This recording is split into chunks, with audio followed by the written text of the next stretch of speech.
Hey guys, welcome back to my channel Learn English with Bushra and it's me Bushra. So as I promised you, আমি তোমাদেরকে বলেছিলাম যে আমি তোমাদের জন্য একটা নতুন টপিক নিয়ে আসবো and that is gonna be interesting. Yes, আমি তোমাদের জন্য আরেকটা টপিক নিয়ে এসেছি যেটা অনেক ইন্টারেস্টিং. সো আমাদের আজকের টপিক হচ্ছে রাইটিং কোহেসিভলি. এন্ড এখন আমাদের মনে হতে পারে নামটা একটু কিরকমের বুঝতে পারছি না, এটা কিরকমের হতে পারে. সো এখানে রাইটিং দেওয়া আছে, তাহলে আমরা নিশ্চয়ই গেস করতে পারছি এটা লেখা নিয়ে. ইয়েস, আসলে আমাদের আজকের টপিকটা লেখা. এখানে আমরা কোনো সেন্টেন্সের কানেক্টর বা কিছু রিফ্রেজ করি. সো এই কারণে আমরা এটাকে রাইটিং কোহেসিভলি বলি. এখানে মাঝে মাঝে প্যারাফ্রেজ অ্যান্ড রিফ্রেজ হয়, মাঝে মাঝে কানেক্টার্স হয়. সো এটা যেহেতু অনেক কিছু মিক্সড, সো এই কারণে আমরা এটাকে রাইটিং কোহেসিভলি বলি. সো চলো এখন আমাদের এই টপিকটা আমরা শুরু করি কয়েকটা এক্সাম্পলের মাধ্যমে. অ্যান্ড গেস হোয়াট, আমাদের বেশিরভাগ যেই হচ্ছে টপিকগুলো থাকে ওগুলো এক্সাম্পল ছাড়া বা কোনো ফ্রেজেস প্যাসেজেস ছাড়া আমরা বুঝতে পারি না. তো এখন আমি এটার জন্য একটা প্যাসেজ লিখে দিই যেটা আমরা রাইটিং কোহেসিভ বা হচ্ছে কোহেসিভলি কীভাবে ইউজ করব ওটা দেখতে পারবো. সো গাইজ, এটা আমাদের প্যাসেজ যে I am a student, I read in class dash. এখানে যে যা ক্লাস দিয়ে দিবে. I go to dash school, I have to get up early for school, I enjoy going to school, I get to meet my friend, I get to do extra activities. এখানে যেটা দেওয়া আছে like একটা student এর বিষয়ে একটু line দেওয়া আছে অ্যান্ড এটা একটু বড় হয়ে গেছে. এটাকে আমরা একটু শর্ট করে বা কোহেসিভলি কীভাবে লিখতে পারি. সো চলো এটাকে আমরা কোহেসিভলি লিখে ফেলি.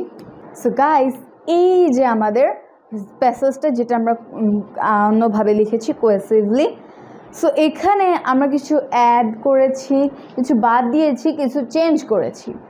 সো চলো আমরা দুইটাই পড়ে দেখি অ্যান্ড বুঝতে পারবো তাহলে যে আমরা কী কী করেছি. সো আমাদের কোয়েশ্চেন প্যাসেজটা ছিল I M a student, I read in class dash, I go to dash school, I have to get up early for school, I enjoy going to school, I get to meet my friend, I get to do extra activities too.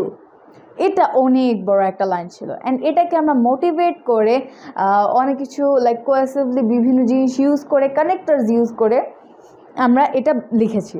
এখানে হচ্ছে I M a student in class dash, I study in dash school. এখানে আমরা dot দিয়েছি যে এখানে আমরা এটা না দিয়ে এটাও দিতে পারতাম. And I study in dash school, for a fact I have to get up early, I enjoy going to school and meet my friends, also doing extra activities. দেখো এখানে যেটা এত বড় ছিল এটা আমরা এখানে অনেক ছোট শর্ট করে ফেলেছি. এই ধরনের এই ধরনের ব্যবহারই হচ্ছে কোহেসিভ ইউজেস. অ্যান্ড এখানে আমরা বিভিন্ন ধরনের কানেক্টার্স ইউজ করেছি. যেমন এখানে আমরা কানেক্টর হিসেবে অ্যান্ড ইউজ করেছি, এটাকে শর্ট করে দিয়ে. তারপর এখানে এই ওয়ার্ডটা আমরা নতুন এনেছি. তারপর হচ্ছে I enjoy going to school, এই যে আমরা এখানে আরেকটা কানেক্টর অ্যান্ড দেন হচ্ছে আমরা এটাকে পুরো শর্ট করে ফেলেছি এখানে যেরকমের একটু বড় ছিল. এই ধরনের লেখা বা কোনো প্যাসেজকে মোটিভেট করে হচ্ছে কোহেসিভ রাইটিং. আই হোপ আমরা আমাদের এই কোহেসিভ রাইটিংটা বুঝতে পেরেছি যে আমাদের কোহেসিভ রাইটিং বা হচ্ছে এই ধরনের বিষয় আসলে আমরা কীভাবে বুঝবো বা লিখবো বা বলবো. এই ধরনের জিনিস কিন্তু আমাদেরকে অনেক সময় অনেক জায়গায় রাইটিং পার্টসে বা ইন্টারভিউজ বিভিন্ন ক্ষেত্রে ইউজ করতে হয়. সো আই হোপ আমরা সবাই বুঝতে পেরেছি গাইজ. অ্যান্ড আমাদের এই কোহেসিভ রাইটিংই ছিল আজকে আমাদের part. So thank you all for watching. Don't forget to like, comment, share and subscribe. Allah Hafiz. I am definitely gonna bring back another interesting topic just for you all.